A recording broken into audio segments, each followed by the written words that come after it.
పిల్లలైతే ఈ మధ్య సరిగా ఫుడ్డే తినట్లేదు. ఎంత చేసినా మిగిలిపోతుంది. పప్పు బెండకాయ కర్రీ మిగిలిపోతే నెక్స్ట్ డే బాక్స్కు ఇంకా బెండకాయ కర్రీ ఇచ్చినా పప్పు ఇవ్వలేదు, పాడైపోతుందని ఏంటంటే అది డీప్ ఫ్రై చేసినదే బెండకాయ. ఇంకా నేనైతే ఇది రవ్వ దోశ పోసుకున్నాను నెక్స్ట్ డే కూడా అని చెప్పాను కదా. ఆ 2 రవ్వ దోశలు అన్నంలో నీళ్ళు వేసింటి, అది కొంచెం మిగిలిచిపోయినారు. అది ఇంకా పాపకు సిక్కుగా ఉంటే, చిన్న పాప హెల్త్ బాగలేక ఫీవర్తో పడిపోయింటే ఆమెకు అన్నము చింతకాయ పచ్చడి మెత్తగా ఉడికిచ్చి కలిపి నెయ్యి వేసి ఇచ్చినాను.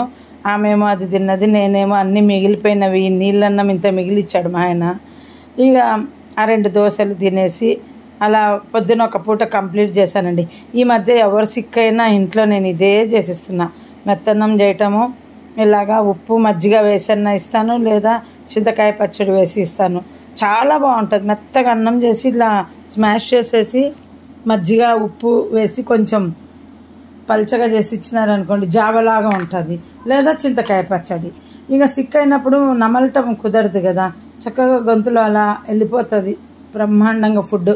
ఇంకా సమ్మర్ కదా, మేము ఎప్పుడు కూడా చింతకాయ పచ్చడి బ్రేక్ఫాస్ట్ కింద కూడా ఇలాగే చేసుకుంటుంటాం. సో ఎప్పుడైనా సిక్ అయితే ఎవరైనా గుర్తుపెట్టుకోండి, ఇది ఒకటి బెస్ట్ ఫుడ్. దీంట్లోనే ఇట్లా మెత్తగా పిసికి దీంట్లోనే ఇంత రసం కూడా వేసుకొని తినచ్చు. అంటే అన్నం పిసికి కాదు, అన్నం మెత్తగా ఉడికించుకొని కొంచెం పిసుకోవటం అన్నమాట.